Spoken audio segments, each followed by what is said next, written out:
Delhi belly, which takes traveler sickness to a new level, the challenge of maintaining relationships 8,000 miles away, and of course, the cultural exploration of a lifetime. I'm grateful for the experience because stepping outside of my comfort zone transforms my worldview. It made me appreciate the comforts, conveniences, opportunities, and support that I have in the U.S. It certainly wasn't easy.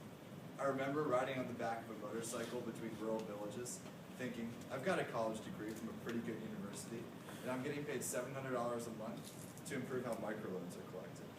I was challenging my sense of self. Forget the college degree, forget the slight pinch in your wallet for a year or two. Realize in this village, there's probably no chance that the woman diagnosed with cancer will ever be able to receive any treatment. Realize that sweating profusely in a 100-degree heat with hundreds of flies endlessly attacking you is the life that many people live. Your discomfort is their life. Similar to the incipient stages of my stay in India, the fall semester at Ross challenged my sense of self and pressed me to think about what was important in my life.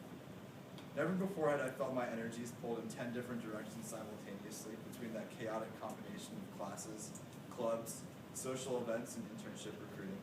I was overcommitting and constantly trying to compare myself to my other talented classmates. I was struggling to maintain contact with my closest friends and family outside of business school, telling myself I needed to finish the problem set, or I had 5 meetings tomorrow.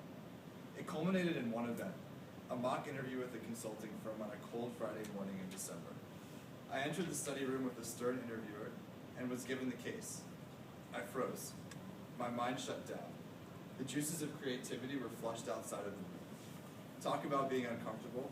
A couple hours later, I was distracted in class, questioning my chosen path, wondering why this was happening. It only took a week of spending some valuable time at home with family, which allowed me to hit the reset button.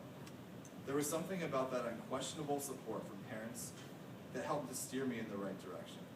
Ultimately, I determined that something was missing. It was that passion I had for my work, for developing and keeping close relationships, and for engaging with the community. I wasn't comfortable during the first 3 months of the MBA program because I wasn't doing the things I love. I came back from my winter break during the first year knowing that when I'm at my best, I take these challenging moments, learn from them, and emerge with greater confidence than before. I started tutoring primary school kids at 826 Michigan. I devoted significant time to conducting due diligence on a social enterprise for the Social Venture Fund.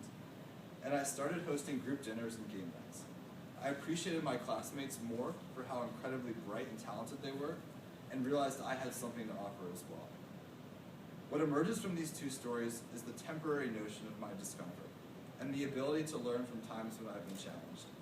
Today, just as I'm about to graduate from Ross, I'm so grateful for what I've learned within this community, and most importantly, from the people who inspire me. I say with confidence that I left India and am leaving Ross, having made significant contributions to the communities in which I've lived. Who likes to be uncomfortable? You probably know the answer to that, but you can be sure that periods of discomfort will help shape the kind of person you are or want to be.